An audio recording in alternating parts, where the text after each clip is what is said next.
Well, our next session builds upon a tradition that got started last year of trying to have at least one major session in the conference focus on sort of the creative side of everything that we do.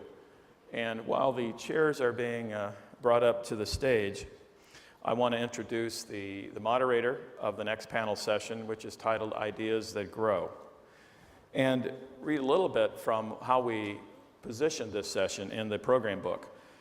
Great creative work is no longer simply expressed in the cleverness of a slogan, the elegance of production values, or the work's obedience to brand standards. According to the leader of our first general session panel, marketing communications must now be powered by ideas big enough to span geography, and cultures, survive handling by nearly everyone in the creative process, and travel through a wider variety of channels. So in this session entitled Ideas That Grow, our moderator and a panel of creative rock stars behind some of the B2B world's most powerful work will explore what it takes these days to move the creative needle to generate business results and growth. So if you will, please welcome the Chief Creative Officer and Chief Executive Officer of Gyro, Christoph Becker.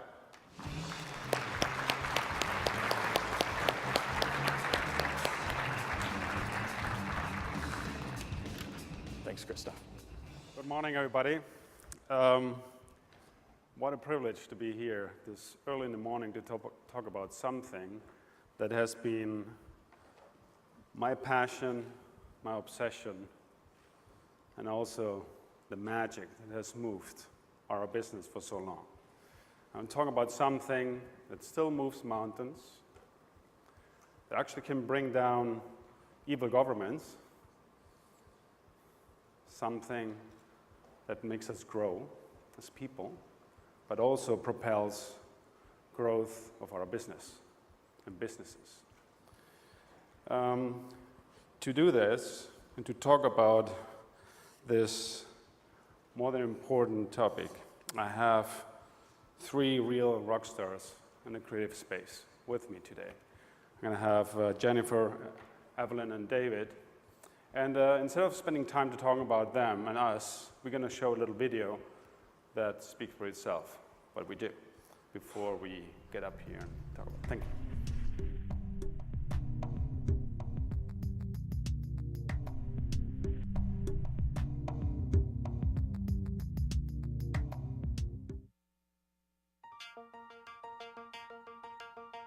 From Bernie Madoff to mortgage-backed securities, investors have lost trust in financial institutions. Retirement savings have been demolished. Property values have dropped. Americans are anxious about their future. Our ignition point. Lincoln Financial makes America feel the power of taking control. We decided to give everyone in the country a promotion to the title of Chief Life Officer, and by doing so, we put them back in charge. Before we told all Americans that they had been promoted, we needed to get Lincoln employees behind it first. So we also gave everyone at Lincoln a promotion to Chief Life Officer. Now Lincoln Financial was ready to bring their message of helping Americans take charge to the country at large. During the Today Show before the Macy's Thanksgiving Day Parade, we launched with a 60-second commercial. The following Monday, Lincoln boldly and loudly invited all Americans to become Chief Life Officers with a full-page ad in the Wall Street Journal. Original, relevant, and real, the Chief Life Officer campaign is a humanly relevant idea that goes beyond typical cliches and category scare tactics. Filled with emotion, comedy, and honesty, we created a modern and realistic view of people's lives and what it means to take charge of them. This is just the beginning. In 2012, Lincoln Financial will continue to empower people with its message, with more TV spots and a host of print, digital, and experiential expressions on the way.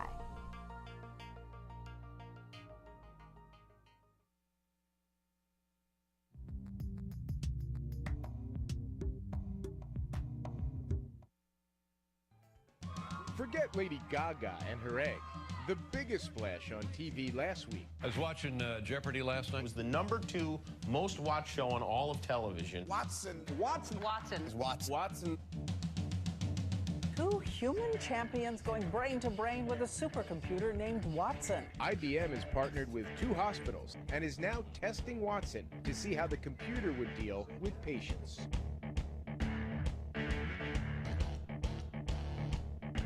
They did this computer thing last night on the show. Watson, the computer, crushed its human competition. Meanwhile, my speak and spell keeps beating me at Wheel of Fortune.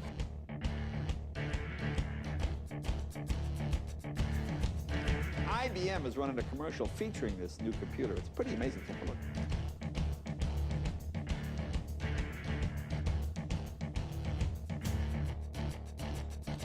Our survey said You're fired. Please welcome the new reigning Jeopardy champion, Watson. Give him a chance. Hello, Conan. Hello, Andy. Could I hear another one of your amazing gut-busting monologue jokes?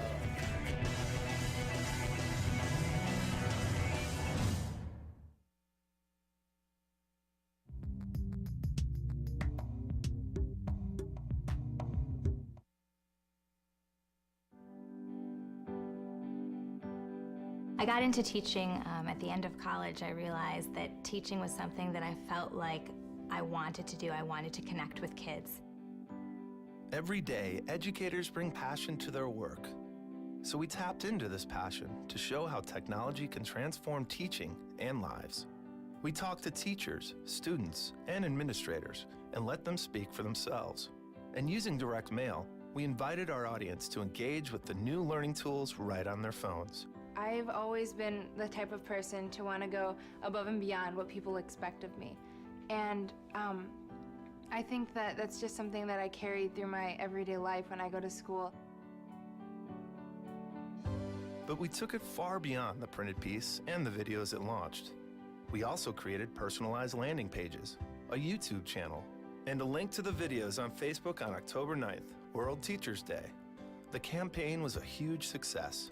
It exceeded all expectations and opened people's eyes to the transformative power of technology in learning. Technology is the answer. It's the key to the quality of life in this generation and the last generation and all the upcoming generations. It really is.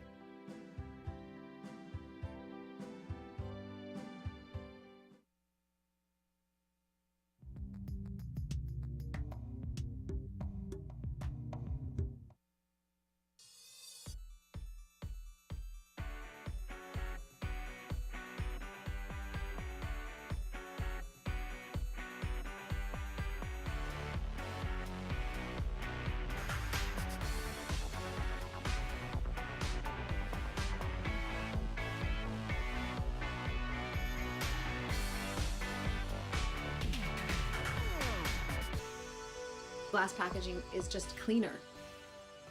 Glass was really the only option. It's healthier, it doesn't leach any kind of chemicals back into the environment.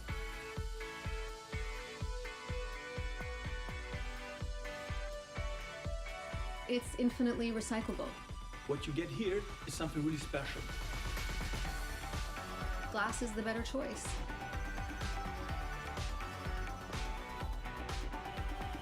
Glass is life. Il vidrio is vita. Il vetro è Il vetro è vita. Glass is life. Well, please, Evelyn, Jennifer, and David, what great work.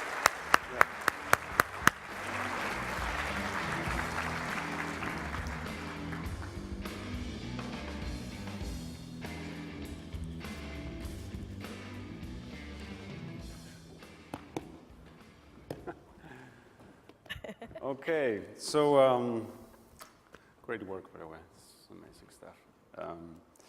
Is this the greatest time to be alive in advertising? It is. Yeah? Challenging? Yes, I think you have to be willing to grow and embrace what's new. I think our last speakers hit on so many opportunities that there are out there to really kind of take hold of things in new ways. So I think it's a remarkable time. I think it's remarkable if you like walking on quicksand.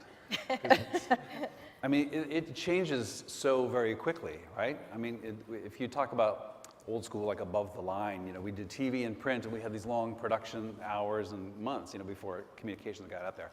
Now they can happen almost overnight.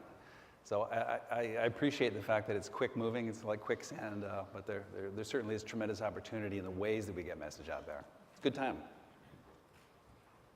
Yeah, opportunities. You know, what kind of opportunities do you think it's different from what we had in the past? I think as we just saw the guys that were up here, the very excited morning crew. Right. That no, I mean with love.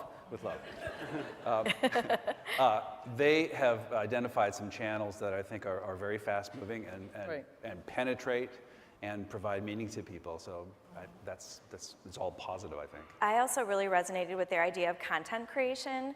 I think a piece of content that you are creating for yourself or that you're acquiring to pass along is so powerful, and that can really be the thing that links you into a new connection or pushes your business forward. So the opportunity for how we use content and how it gets transferred, just down the line to various people, it brings a new life and a new extension to campaigns and ideas.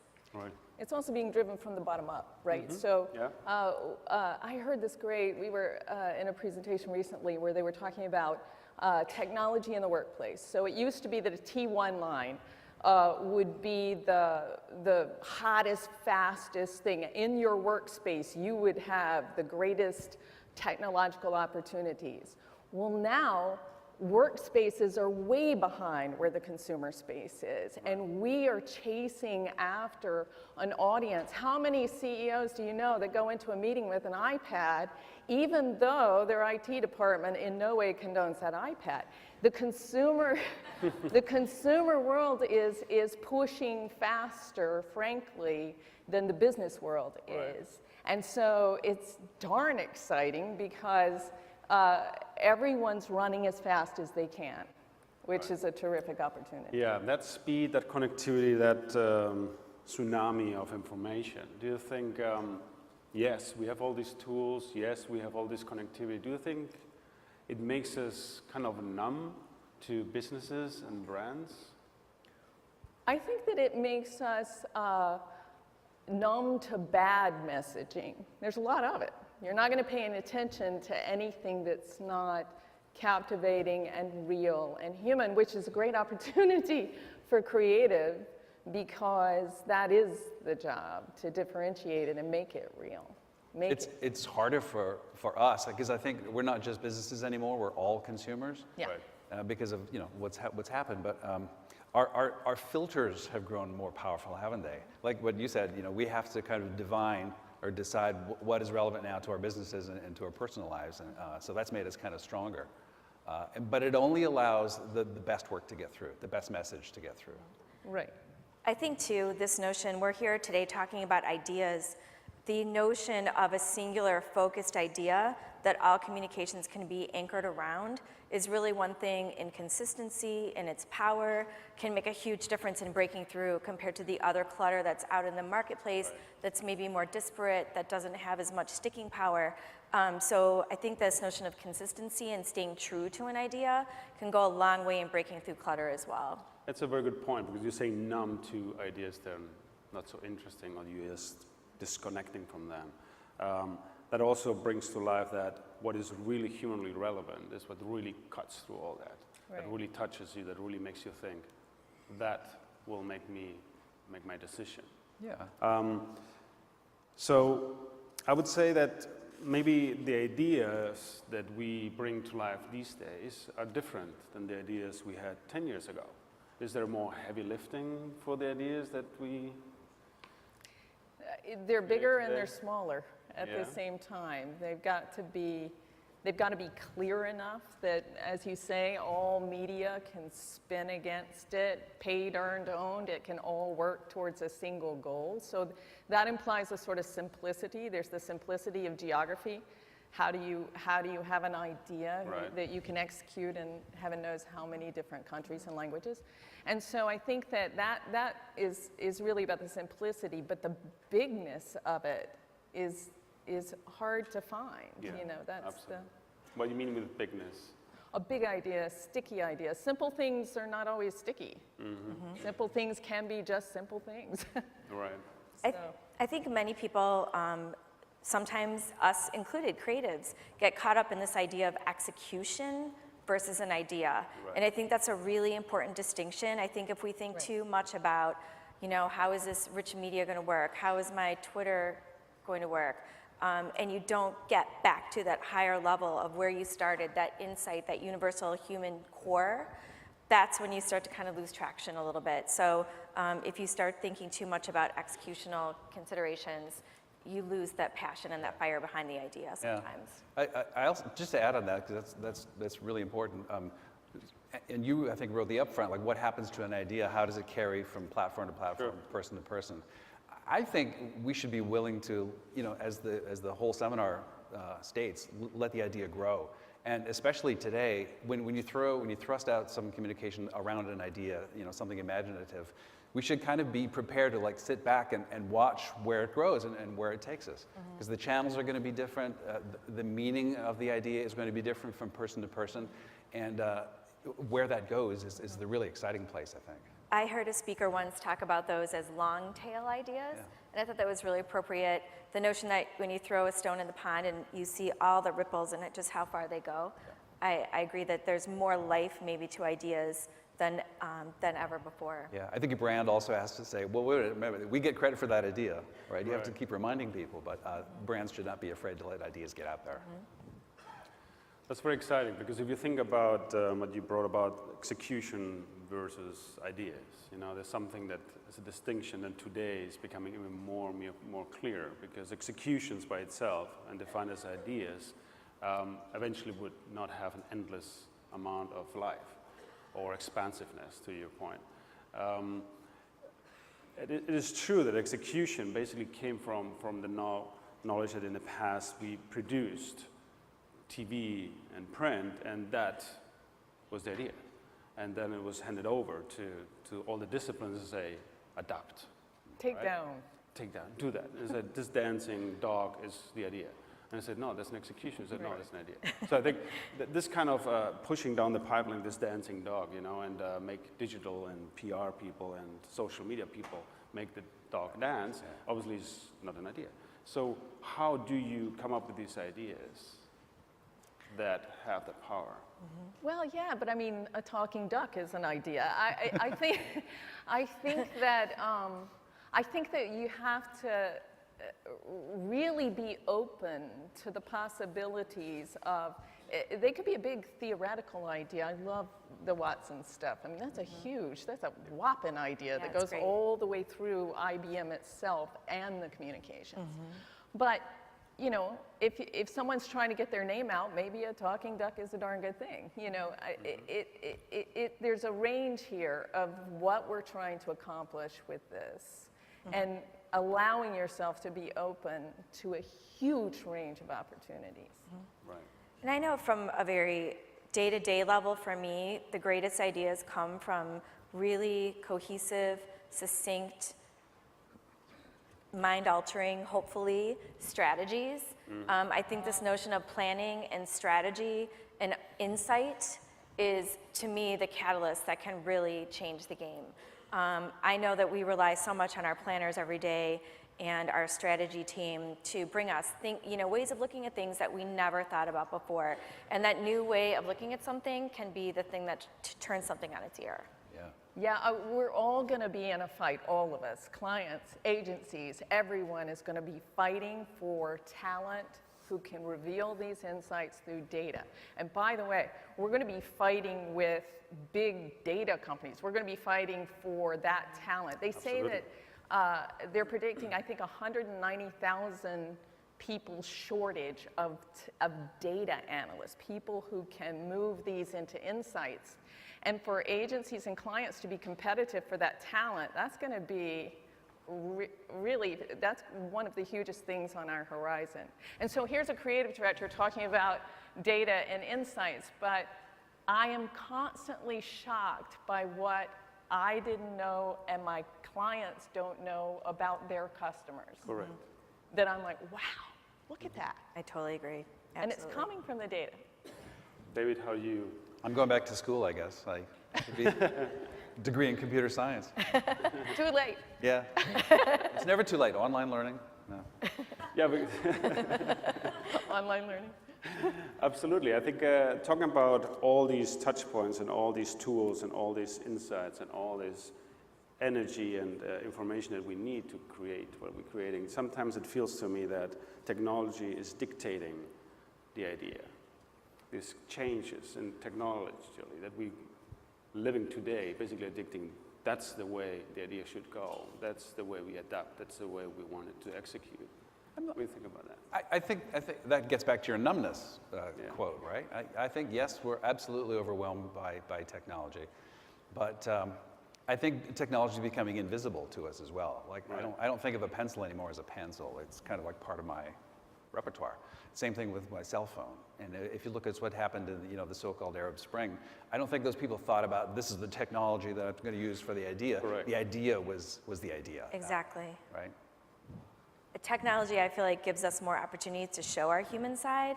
If you think about the example they had with, the cake for the seismologists, that's a fun way to get really human and, as they said, have affection. And I think that people are just using technology as a channel to express their human side. Yeah. Well, it's also keeping it honest, right? You know if it works. And you know pretty quickly that it doesn't. Yeah, someone told me if you cannot feel the idea is not good. If you can't feel the idea is not good. Yeah, I like that. So I think if you go back on what technology we use, if you cannot feel it at the end of the day, it comes down to that, right? Right.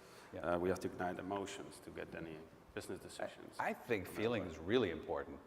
When I look at the Business Marketing Association, BMA, like maybe we should rethink, well, there's the whole, consumer side, that's another forum, but maybe this is the Imagination Marketing Association, right? Because if we're going to use the technology that allows us to, see the landscape, divine where markets need product, and then decide on the idea is the imaginative component that we're actually marketing, so. There's a great agency company, I don't even know what to call them. They're spinners. They spin language. It's called Lentz Mislansky. They do really interesting word spinning so that you call an estate tax a death tax or vice versa, right?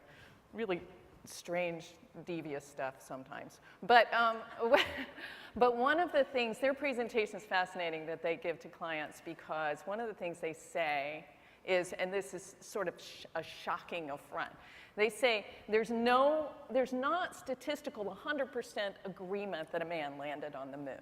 There's a portion of people that truly will fight you on that.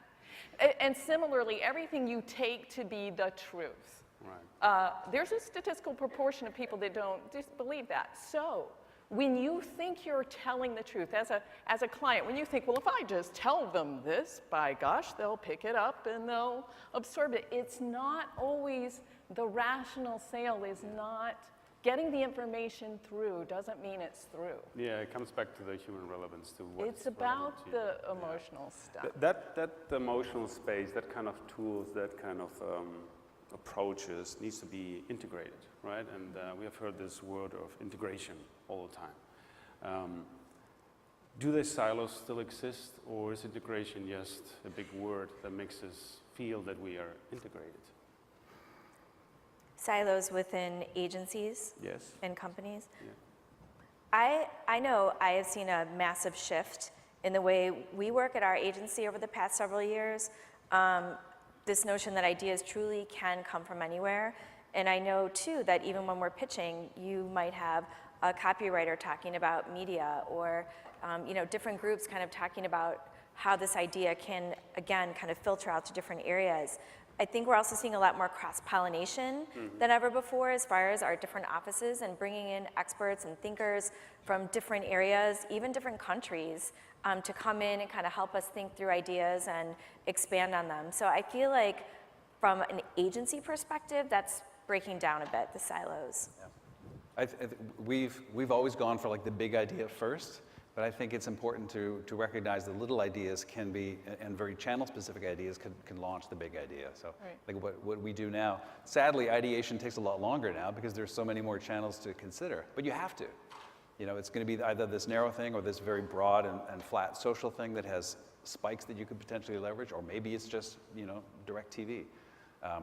But I think I think ideas can come anywhere.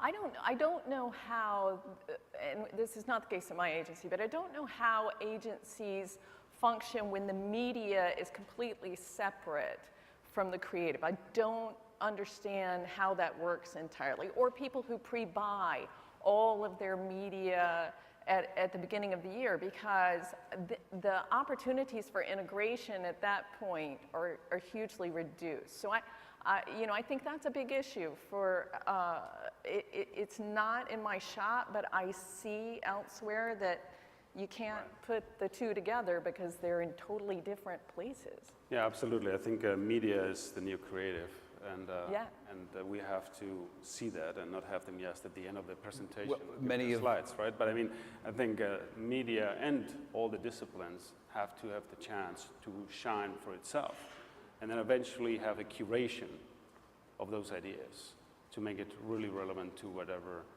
business decision we want to affect. I'm sorry. No, I'm sorry to interrupt. I think you hit on a good point. Our clients are going to media companies first sometimes. Yeah. Because they're far more nimble, they know the landscape, and they probably bought placement before we have that big idea. It's interesting. Yeah, I think that's true, and I think when it comes to silos, we also have to tear down the silo between agency and client. I think you should be invited to the kitchen, you know, and it's being just in a restaurant and eat what we cook. So I think that's a very important thing. Come in, cook with us, talk with us, and we'll create it. I think that kind of trust will also help us to go to braver ideas. And that takes me to the next question. How do you sell? How do you push braver ideas? You build a computer that can play. Yeah, I don't know. That's, wow. Maybe it's beyond my pay grade. I think it's important to have personal relationships almost from the get-go. And so, you know, it's the most difficult thing in the world is to get an RFP, get your teams together, come up with a fantastic idea, and then go into that meeting and shake hands with the person that you're meeting for the first time. You know, so the more upfront that I think we can do, and you know, have earlier meetings and get to know those people, because I really do. We're selling imagination. We're selling a kind of a joint sharing of an idea, not just ta-da, here's your poster, or here's your thing. So I think relationships are really important upfront. I think another thing that's helped my clients to be brave and to engender trust is when they see what other companies are doing and they see what other amazing creative is being built for other clients and other companies out there, because seeing the amazing work that's now happening inspires them to want to do better, inspires them to want to take their own work further, and helps them be a little more brave. So I think, you know, if they can go to award shows, or even if you can say to them, here's some of the things that are winning right now, and they can really see how B2B is breaking boundaries creatively like never before, there's a lot of good reasons to want to be brave and want to kind of advance your work. Yeah, I think they have to, I think the collective relationship has to have more room for trial, error, R&D, and learning. If you have a strict vendor-supplier relationship where you know, there's an expectation of immediate beautiful performance and not a sharing sense of how we're going to figure this out together, I think you're limiting the opportunities for what the collective client-agency relationship can produce. It really takes two to get it all out there. Yeah, you've called this before. Becker's good with the key phrases. Client intimacy. Yep. Yeah. Right? It's that notion that there's a collaboration involved here. It's not just here's your campaign. There's a give and take. Yeah, I think the sharing intimacy with the client, you know, I understand your challenge. We'll do this together and go out there and find the right way to do it. I think that kind of feeling of an intimate and shared ground is what really makes it to go to extra mile when it comes to ideation. At the same time that in the past, the conversation was more or less about, I show you an execution, do you like it or you don't? And now it's about, is this idea really going to solve this problem that we have in front of us? Also, clients are under a huge amount of pressure to earn that. What is it? The 73% of CEOs. It is. So, you know, helping your client deal with internal constituents to prove that something is going to deliver the business outcomes, that is the key. It's not about creative per se at all. Yeah. There was in a presentation, and someone said that the kids play when they feel safe, right? Right. I think it's a very difficult environment we're living most of the time now, where so much pressure, but we have to find the safety space where we are together doing this to solve a problem together, to get the idea that will break through and get to the right point. So we have the ideas, we bring the work. So what's the criteria to define what is a successful idea? What is it you said? You feel it? If you feel it, it's a good idea. Yeah. Well, if everybody in the room feels it, there is a bit of that. You know, I'm sure many of you came from consumer world before, and I'm going to have the privilege to be up here with a client later in the week, but Nike never tested a darn thing. We did the work, right? And we felt it, you know. I think that there's a sense that you can't trust your gut, so you're going to have to get all this validation. Get the validation if you need it, but your gut's really important. If you all feel it in the room, that's a really important metric. Go for it. I'm glad you said that, the gut feeling. The gut check over 2 lines, as you know, it's not let's do it, it's just do it. You know, and you kind of feel it. You know it immediately. I would say too, just from a functional standpoint, understanding, obviously metrics, everybody gets that, but especially in the new social and digital space, what are your goals? Are they realistic? I mean, learning about, you know, LinkedIn and the responses that are coming 3 times or whatever it was higher than the other spaces, just knowing that and being aware that when you're creating your goals so that you can actually track in a realistic way, I think is very important, and know where to invest your money. Absolutely. I think, so I also think that in these times what it requires is some kind of experimentation or some kind of space where you can actually come up with something that we haven't seen before, because we have all these tools we have seen so far. And do you have the space? Do you have that wiggle room? Do you find that possibility? Yeah, I think the trick is really in B2B to the budgets tend to be, with exception to IBM and GE and some big monsters in the space, the budgets tend to be more challenging and smaller. And so how do you fund thinking? How do you fund proactive thinking from your agency? It's a big deal. And you should, everyone should try to find that funding, because that's the stuff, that's that crazy stuff that comes over the wall that works like gangbusters. And sometimes it really pays to be the first to do something. So it's worth the trial. It's worth some pilot programs. A black ops budget. Yeah. I agree that that's been one of our biggest challenges. We have obviously goals that we're trying to make and numbers we're trying to hit. And that kind of safety area sometimes prevents us from taking bigger leaps. And I think having, to your point, how do you fund it? How do you pay for that? Whether it's an agency itself trying to create a think tank that they can add on to what they're bringing to clients, and bring add-ons every quarter or however often it's going to be. But I think if clients could find a way to fund that and make it part of their rigor, then that would be fantastic. I think the channels are kind of, the social channels are kind of purpose-built for being that kind of flexible. Yeah. Right? I mean, you can kind of recalibrate, not on a dime, but you can turn the ship just a little bit easier with those platforms. I do think that clients are of a mind these days to like, get the campaign done, let's get it out in all the channels and just like sit back. But I think there has to be constant beta testing, and these channels allow you to do it. Yeah, they do. Okay, so here comes the question. How would you define the perfect client? Oh, you know, we love each other, we do great work. You can tell me now, tell me. I've had them. Yeah. I'm going to be up here Friday with a great client, but it is a relationship. I think to me, the ideal client is fair and willing to take chances. It goes very much to some things we've talked about already, which is trust and that idea of intimacy and knowing that you're both in it for this greater cause and that you both want good work out of it. But I think that trust and being willing to take risks is a huge part of it. Yeah, the partner client, I think, is the best. It's a weird spousal relationship, almost, when you think about it. Yeah, because sometimes you do, for better or worse, feel married to these people. But you can create magic, as we all know in our relationships with people.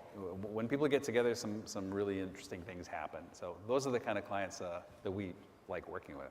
Right, these are very good and great examples. How do you define a person? I'll define it that, the best clients I've always had, and is people that inspire me.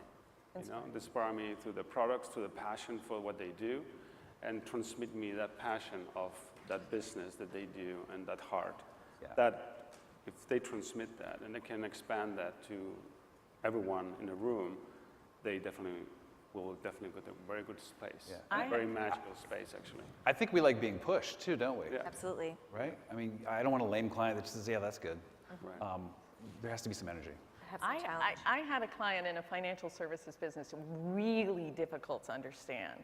This is one of those way back in trade execution. Okay, give it to me slow and I'll see if I can understand it.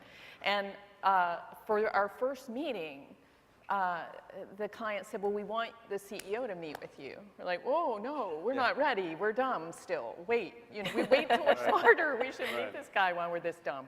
And the CEO came in with a big stack of pizzas, and he goes, you couldn't possibly know what I do because there's no reason that you would or could. He said, I don't want someone else telling you what it is we do. I want to tell you what we do, and I want you to get it, right? Sure. So it was like deep algorithms for dummies, and he went through really slowly. And that kind of relationship, because that is what it takes, right? You got to want these people who work with you to understand your business profoundly. I think that's definitely is. Anything else on that? I was just kidding. Cocktails help sometimes. Yeah, this is true. Okay. So we have roughly 20 more minutes, and we kind of open up to an organic Twitter here, if you want to.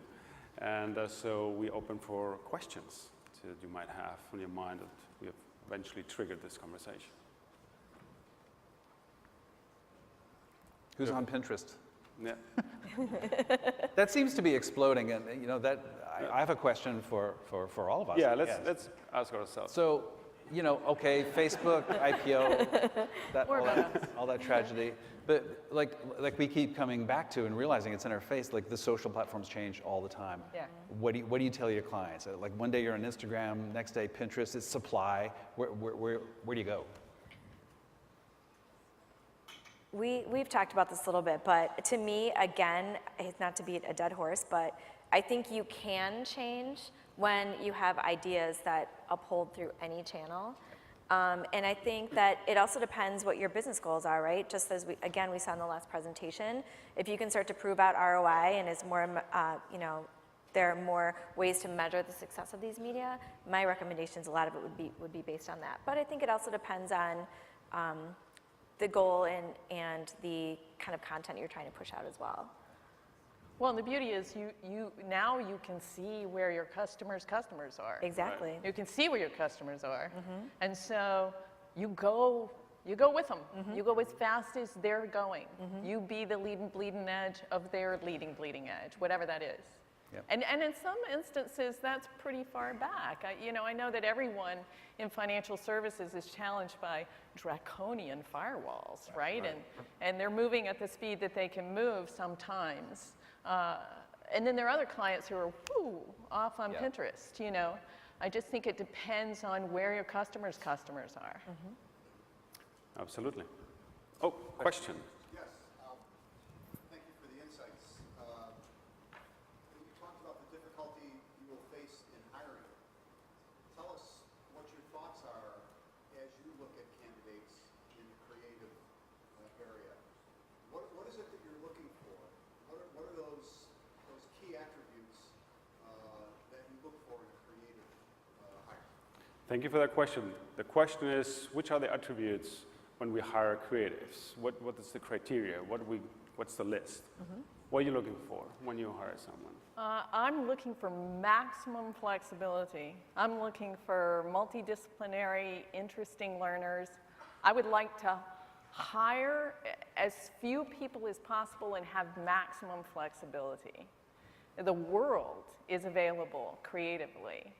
And with deep fidelity, by the way, to the work that they do, even if they're an external resource. And so I would like to have a real tight group of hugely interesting multidisciplinary thinkers, and then as much flexibility as I can possibly have to deal with where it's going next.